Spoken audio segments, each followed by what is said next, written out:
Hi, this is Benandorf.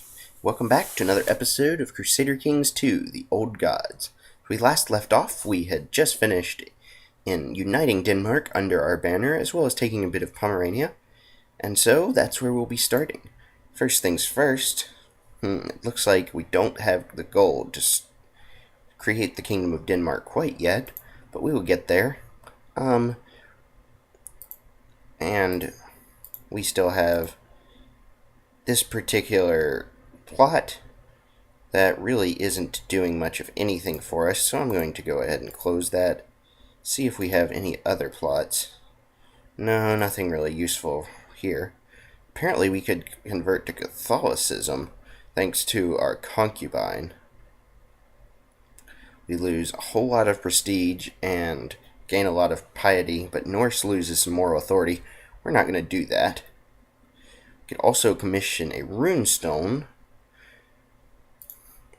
First, we're going to try and form the Kingdom of Denmark. So first I'm going to close that ambition. And might as well choose become King of Denmark. All it requires now is for me to create that title. And so, towards that effect, let's get to looting. Slavic pagans here. Rather than mess with any of these powerful Christian rulers in Francia, East Francia to be precise, I'm going to just start looting everybody around me. Oh, and before I get any further with that, I'm going to create some new vassals and give away Mecklenburg to whatever lucky boy or man I'm going to basically choose at random. Doesn't make that much of a difference to me. We are of the Jute clan. Grandson. Another grandson.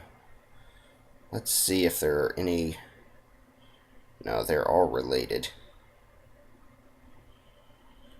So, I'm not going to do that. I'm going to choose one that is not a great house. And Steward of Foon seems to be pretty good, so he's the lucky man.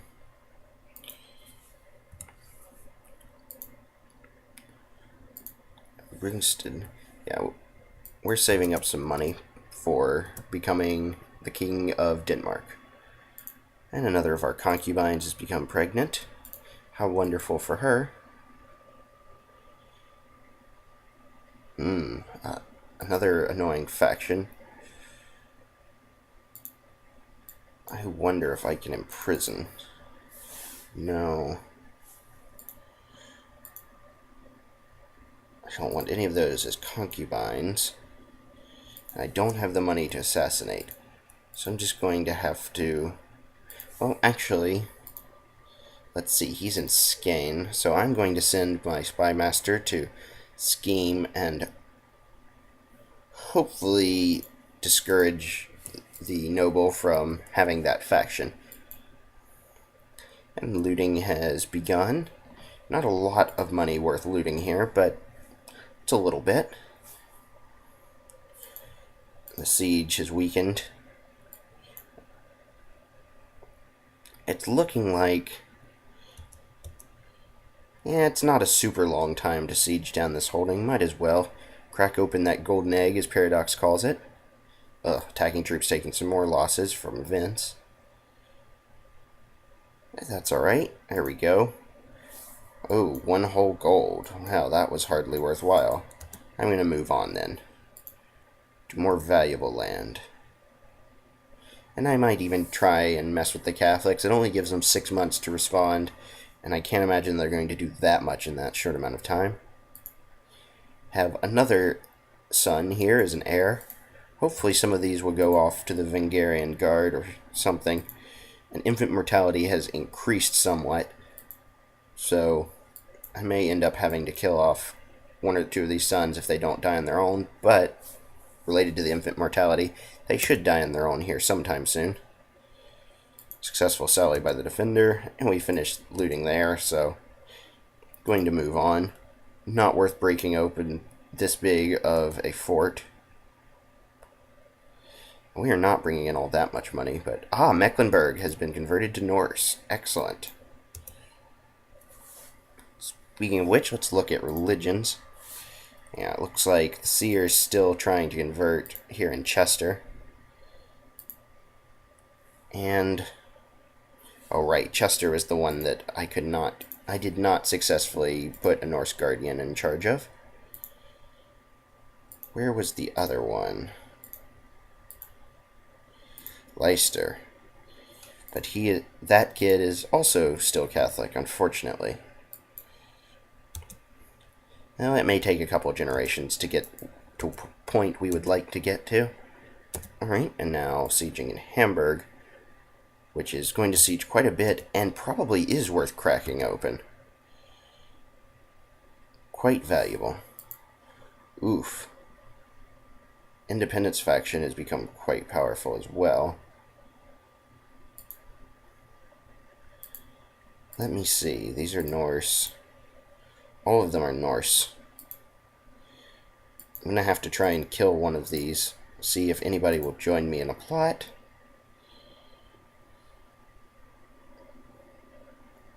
And that means I'm going to have to probably give some gifts. Oof, still not willing to join. And that one's too far off. This one will probably be willing to join me. Yes, so there's one. And let's see what else I can do.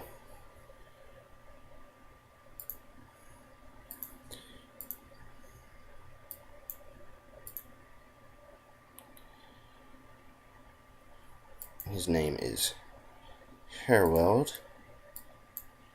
But that doesn't increase his... that does not at all increase the opinion.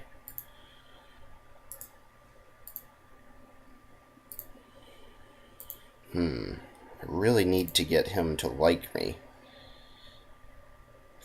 Unfortunately, foreigner and infidel probably aren't helping. State gift might get me there sooner or later. Let's see, if I marry him off to my daughter... nope. Well, it looks like there's not much we can do about that yet. But we'll keep an eye on it and hopefully be able to take some more, or pull some more people into our plot. This faction is one that we do not really want to deal with.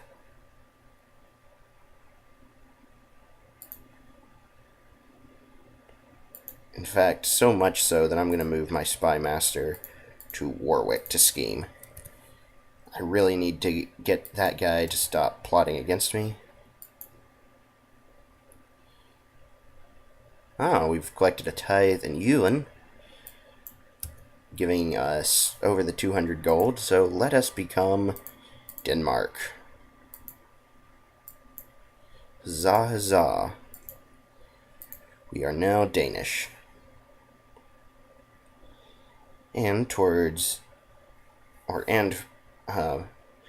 to as my first act as the King of Denmark, I'm going to raise Crown Authority, which will now allow revocation of titles and appointment of army leaders, the latter of which is the more important of the two. And moving to try and loot... oh, no, never mind. I'm going to continue looting here. What am I doing? Not paying enough attention. But I've filled my ambition, giving me a huge amount of prestige. Let's see. Still none of these guys are willing to join me. Although, actually, Edwulf might be willing to if I can send him a gift. I need to make some more money first. So anyways, next ambition. I'm going to increase my intrigue, or at least attempt to. Let's crack open the big golden egg that is the church in Hamburg. Limited Crown Authority has been passed, which should increase the amount of troops we can supply, or that our vassals will supply, rather. Oof, and here comes a big army to wipe out our troops in Hamburg. I got a little overly ambitious there. Appointing a new chancellor. Let's actually see if any of these... No, because they're in a different court, so none of them will join me. Never mind. Appointing another chancellor. Because the last one apparently died. But we have another young boy in Lincoln, I believe. And yes, indeed. Although we don't have much time left to educate him, I'm going to try. No, we don't want Slavic or Catholic. We want Norse. No, he's not willing to join me, or to listen and take my advice on who should train up the young lad, which is annoying. We do have a couple of duchies that we should create here at some point, and it looks like our domain size has increased significantly being a king. I just noticed that, so now we're at 5 rather than just the 2 minimum, or the 2 maximum before. Unfortunately, our raiding troops are pretty much extinguished now. But I'm going to send them and attack some of our Slavic neighbors instead. Oh, and we now have enough money, so I'm going to try and gift Edwulf into joining my plot. Still not quite there. It's obnoxious. It should be, but it's right on the edge. If we live quite a time longer, though, the long reign benefits will probably eventually make the difference. Alright, I'm going to bring the raiders back and just disband them. Save some of this money that we're spending and hopefully decrease the vassal levies. Although it appears that only... I don't know. I'm not sure if that was going down on its own or not. But we need the money to upgrade our capital at this point. Which nothing else can be upgraded that we've already started upgrading in our capital. So that's at least noteworthy. We will be able to fill all of this up at some point. For now, I'm just going to save some more money. And hopefully get rid of this dangerous faction. If I save up enough money, I might even assassinate him. Our marshal has died, unfortunately, but it's pretty easy to just switch another one over. We have plenty of very strong marshals here. Specifically, the Chief of Holstein is extremely strong and quite useful. And has very high martial skill, that's the word. I'm going to have him research military tech in our mainland so that it will spread to some of our other holdings, or at least some of our other realm holdings. I guess they aren't really ours. And we have to choose a guardian for our son. Alright, let's find someone good. Ooh. Charitable, temperate, shy is not great, but brave and brilliant strategist. Looks like Chieftain of Holstein, our new marshal, is the one that will be educating our son. This son, anyways. Fortunately, we will be losing some of these titles as soon as our king dies, thanks to that wonderful Gavelkind. And it looks like another independent war is trying to show up, so I'm not going to be blackmailed. But I am going to raise all of these levies. The vast majority of them are here in we didn't lose much from that. I guess probably because the rebelling vassals are not a big fan of us. But we're going to group up all of these troops onto Jylland. Oh, never mind. We're going to group them all up here in Lubbock, which is trying to rebel as well. And yeah, over here in England, we're grouping all of the units together in Urabi, so that, I think that's how you pronounce it, Urabi. Oof, and unfortunately, the enemy has gained a large number of troops, thanks to an annoying event. So I really need to make some more money, followed by probably hiring some mercenaries. I'm going to let some of these troops catch up so that we will be able to win this battle. There we go. Now they can all head back to Lubbock, which we have attacked. We're attacking there. Fortunately, the Battle of Chesterfield is not going quite as swimmingly, but we're at least doing a little bit of damage. Oof. And of course, now's the time for... Why is Wessex coming in? Oh, because they're trying to take Warwick back. How obnoxious.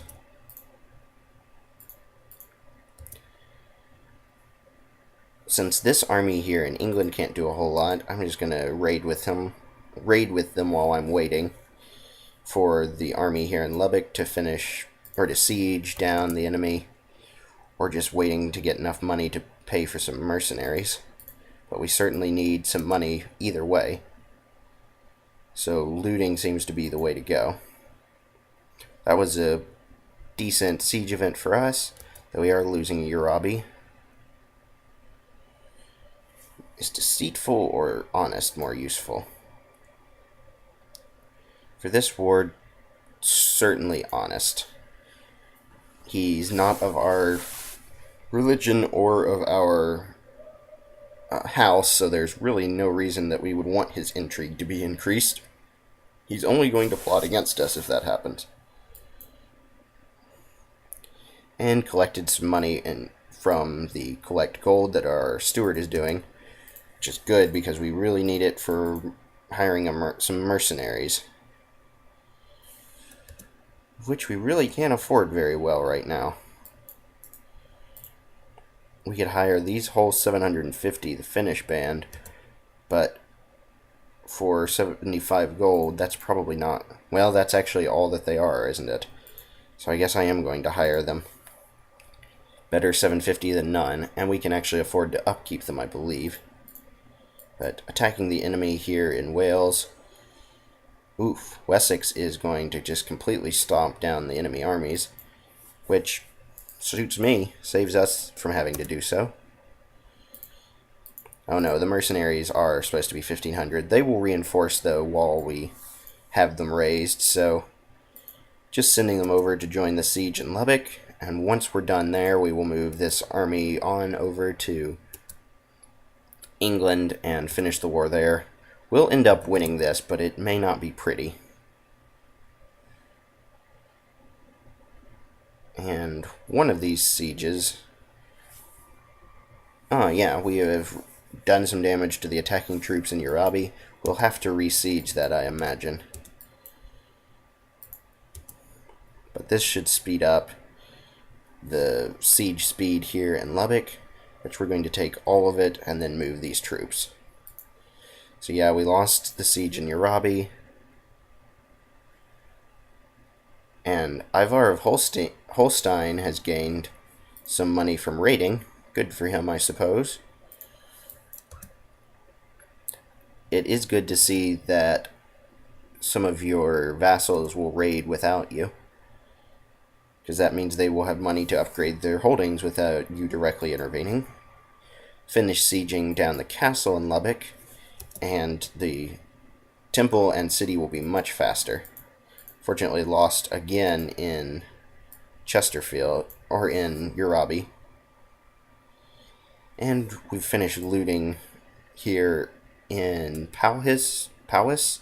So we're going to move on and keep looting some of the other land. Pretty much just need this money to keep mercenaries and levies running. But taking the temple in Lubbock. So one more. Stargard. And we have succeeded there. Lost the siege here in Urabi. Completely lost all of that now. And about to lose the remaining troops thanks to Warwick. Unless we can get out quickly, but it does not look like we can, so let's just stay put and hopefully get a little bit of a defensive boost. Now, raising some ships so that they will be, and then moving them to the Sound. Oof, and this army has been defeated and is going to be chased down and destroyed, I think, but we have 2,500 troops coming, so, oh, there we go, a couple misclicks there. Now in the Sound, actually I can go ahead and delete the unit of 10 from Jylland, but on to Lincoln to take back our homeland and, well, our rightfully taken land in Urabi, and to wipe out the enemy through some wars, or through some battles, not wars. Oh, I forgot a Danish army over here. I'm just going to disband it. It's kind of late to get to the party now. But first I will wipe out the armies of Shrewsbury and Warwick, and then I will siege down Urabi.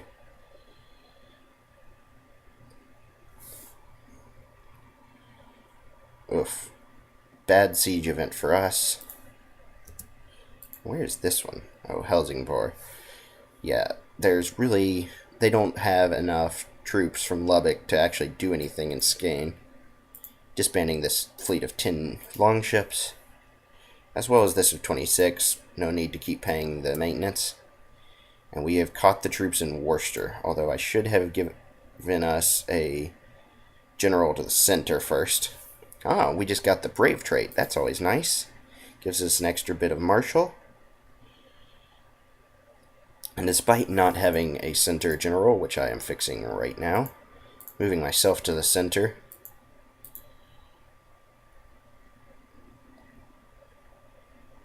Huh. That's an interesting icon. I hadn't seen it yet for the Suo Minusco. But anyways, chasing down the army to Warwick, and then I will resiege Urabi. There we go. Complete wipeout there. Asking for a white peace. There will be no white peace here. Will accept nothing but unconditional and complete surrender. And there we go. There goes the remainder of the rebellious troops. So now just to siege down our holdings. Holdings that these rebels have unjustly tried to take. And my concubine has decided to try and start a plot. So, she ran off instead of successfully being taken prisoner. Oh well. I can't imagine she will have much luck starting plots from wherever she is. On the other hand, it won't be too expensive to kill her off either, so I'll deal with that after this war if necessary. And let's assault to finish off the holding. Ugh, factions everywhere. But completed that one. Gonna siege down this next one, immediately assault, and one more. There we go. And now I guess all that's left is to start sieging down the rebellious lands. They're still not willing to surrender, so I'm going to punish them for that. Oh, another of our vassals is successfully raided somewhere or another. Good for him. And a tiny little army is trying to siege Lincoln. Not going to have enough people to actually do anything, so they're welcome to sit there. And now we have had an event for our improve intrigue ambition. So I'm going to seek out this old tailor. See what he can teach us. No one sent me. So we will begin, despite the fact that we're on the battlefield right now. This is just a lowborn in my dungeons. No reason to torture him. I'll take the piety for what little it's worth. Ooh, and we can now invest in another technological advance. Which to choose? I'm going to go with town infrastructure. The extra city tax should increase our taxes fairly decently anyways. And spend the few points it'll take to increase heavy infantry, which will increase both heavy infantry and pikemen attack and defense, both of which we get quite a bit since we're Norse, especially the heavy infantry. And then culture advances. Going to choose to increase. I'll go with noble customs for now. The extra opinion's probably worthwhile, although legalism's looking very tempting. You know what? No, I'm going to do legalism and majesty, which will increase our prestige gain, which is already extremely high, and gives us another max domain size. Of course, they'll all split up once we have an heir, but that's okay with me because it just means that we'll have to take back more land. Defending troops are starting to be very hungry in Ludlow, here in Shrewsbury. And the siege is just about done. Ugh. Except that event just increased the length of the siege. There we go. Now at 93%, are they willing to surrender? Yes, they are. There we go. And we have imprisoned all of these rebels, and the new count has immediately started another independence faction. Of course he has. Trade practices in Urabi increased to 1, which is always nice to have technology change around. Now let's look. Ooh, we're going to hold a great blot this next time here pretty soon. But for now,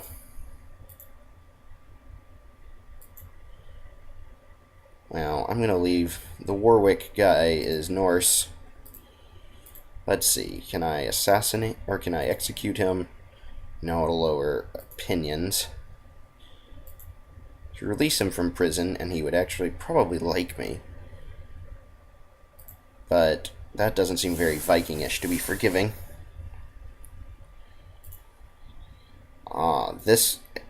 This guy, on the other hand, is not Norse, and so I'm going to revoke his title.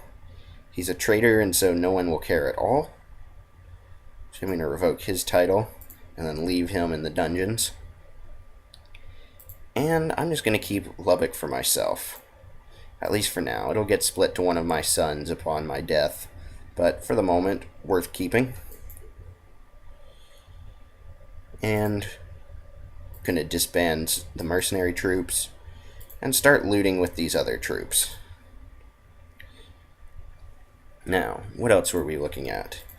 Looking at plots.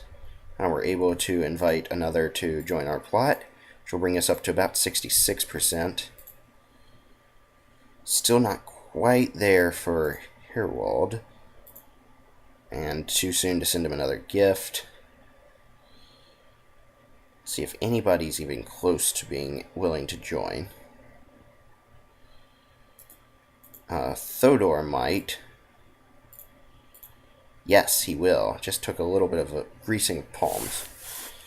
So that's getting us closer and closer, or increasing our plot power. I guess 100% isn't really the cutoff anymore. And our money's doing pretty well. So let's go raiding. Going to switch one of these weaker generals to a stronger one for better rating in general.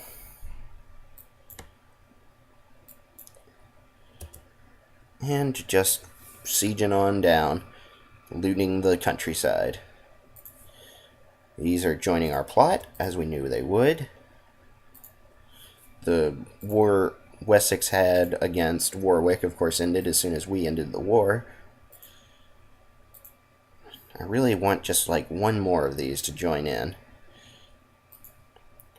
On the other hand, since he's imprisoned, it doesn't really matter at this point, so never mind. That plot's no longer important. Let's see who these factions are. Lincoln. His heir. I'm going to try and educate this heir once he turns 6. But for now, I'm going to try and kill the Count. Which I'm kind of annoyed that after spending all of that money on gifts, ends up not making any difference at all. Because we don't need to kill the Earl of Warwick, but that was just me not paying enough attention. And this courtier will certainly join us once we give him some money.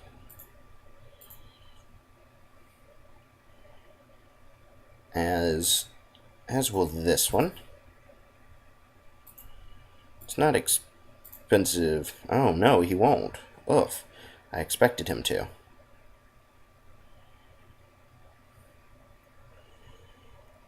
Let's see. Only 22 probably won't. She will.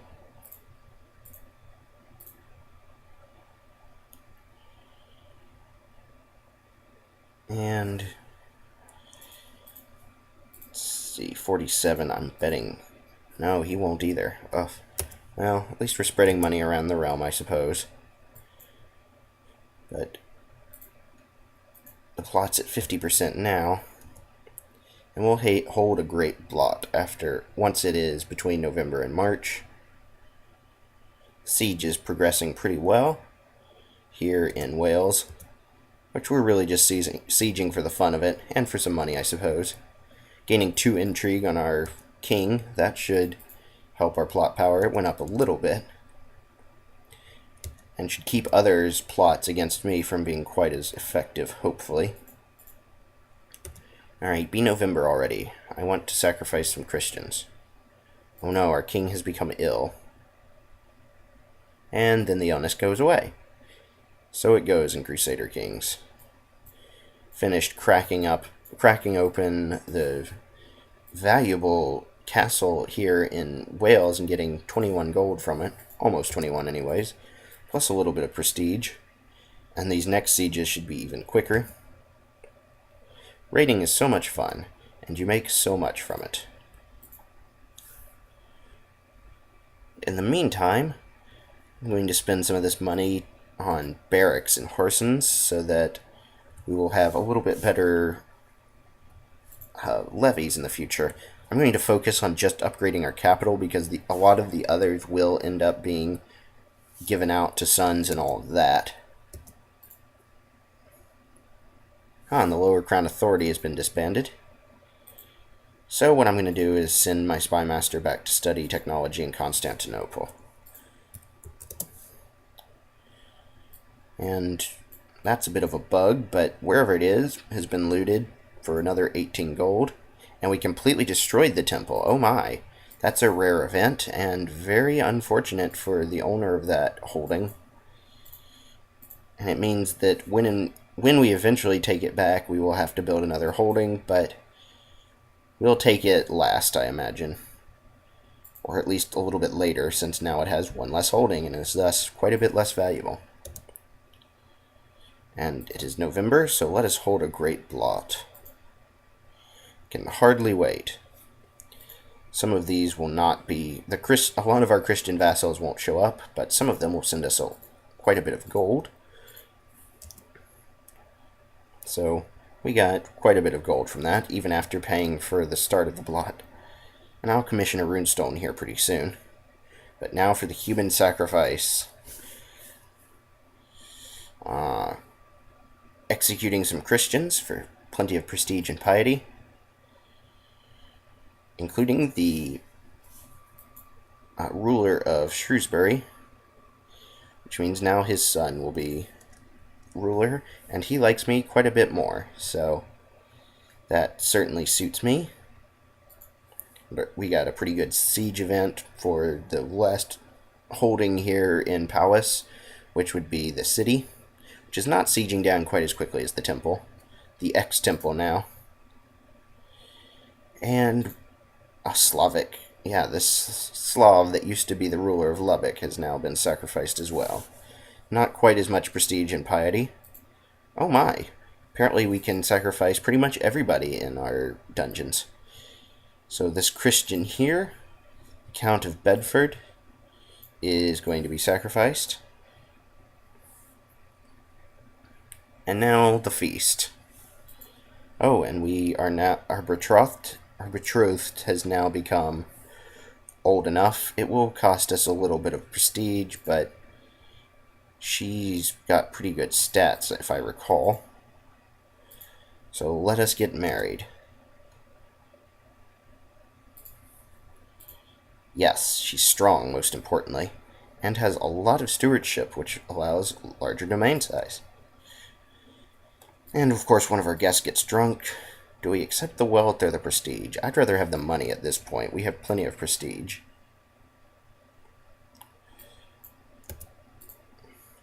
Now let's see if there are any more of these youngsters that we can educate away from Christendom and towards good old-fashioned Norse beliefs. And it's not looking like it over here. One's ours. Skane, he'd already be Norse. So yeah, not a lot we can do there for now then. Lubbock is not making much, but that's because we sieged it down and the value of the loot throughout the entire province has dropped very, very low.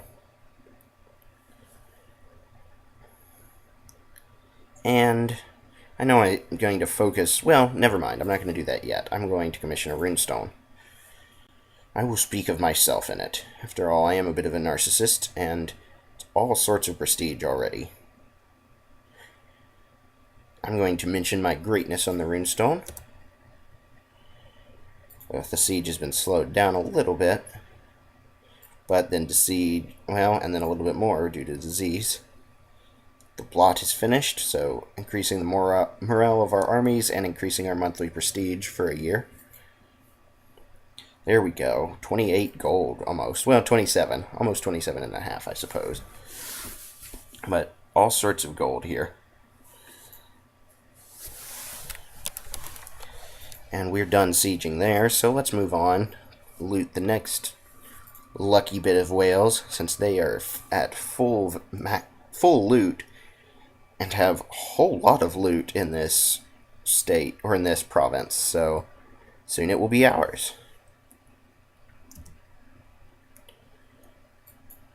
And that's where I'm going to stop for today. We are now no longer just the Duke of Jylland, but also the King of Denmark, and have put down some more treasonous vassals, as well as continuing to loot our neighbors, and we'll soon be taking some more land. Probably next episode we'll take some more here in Pomerania, and probably more of Wales. So check back soon for more Crusader Kings 2, The Old Gods.